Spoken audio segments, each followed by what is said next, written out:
Après le Cap-Vert, Abidjan, la Côte d'Ivoire, deuxième étape de la tournée ouest-africaine d'Anthony Blinken. Un choix stratégique pour le chef de la diplomatie américaine qui profite de cette visite pour saluer la politique du président ivoirien Alassane Ouattara, à la fois en matière de démocratie, contre les coups d'État militaires dans la région, mais aussi de lutte contre le djihadisme.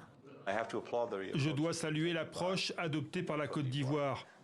Travailler avec les communautés, les écouter, s'assurer que leurs forces de sécurité comprennent les besoins, les préoccupations des communautés locales et construire la sécurité ensemble. La Côte d'Ivoire montre la voie à suivre et je pense que cela peut servir de modèle très puissant pour d'autres pays. Anthony Blinken a promis un renforcement de la coopération entre les deux pays, notamment dans la formation de troupes. 45 millions de dollars ajoutés à un plan d'aide de 300 millions pour lutter contre les djihadistes. Mais la visite a été aussi l'occasion de suivre la Coupe d'Afrique des Nations et d'assister au match Côte d'Ivoire-Guinée équatoriale au stade d'Ebimpe, une infrastructure olympique construite par la Chine. Une semaine avant, Anthony Blinken, son homologue chinois de passage à Abidjan, n'avait d'ailleurs pas manqué de le rappeler.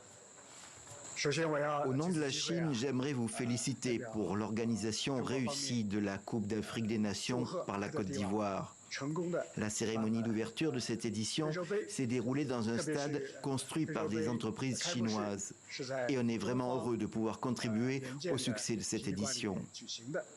Cette présence de la Chine et son influence grandissante, Washington en est bien conscient.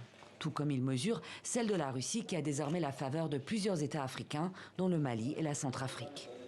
Alors pour ne pas céder du terrain face à ces deux géants, Anthony Blinken multiplie les annonces d'investissement et de partenariat. Lundi, à Praia, au Cap-Vert, il a assuré, je cite, que Washington mettait le paquet sur l'Afrique, répétant une phrase prononcée par le président américain Joe Biden en 2022 devant les chefs d'État africains. Après la Côte d'Ivoire, le diplomate américain est arrivé au Nigeria avant de clore sa tournée en Angola.